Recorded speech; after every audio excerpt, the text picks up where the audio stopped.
In this position, it looks like the white is winning because of the pawn majority here, 3 versus 1 pawn. And as we look at the bishop, here in c6, it seems that the bishop is in the bad square, and where just like the pawn, this bishop is tied down guarding the d5 pawn. But if you are the white here, don't be too confident.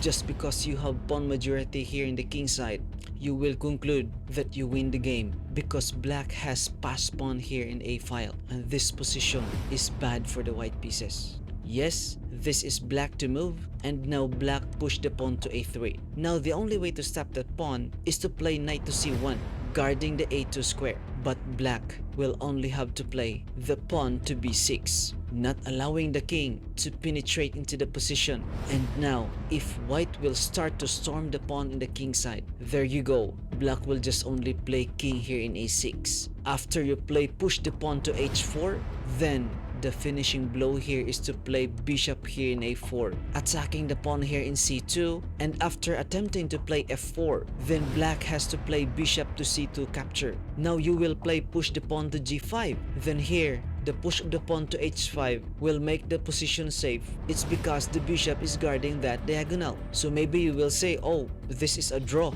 because the pawns are all in dark square. But after you play knight to a2, there is bishop to b1. So you have to play knight to b4. And here pushing the pawn to a2 is surely winning after knight takes, bishop takes. And in this, even if you push the pawn here in g6, there is bishop to b1. After that push, the bishop in h7 will fix the position. After king here and bishop idea, black is winning in the position.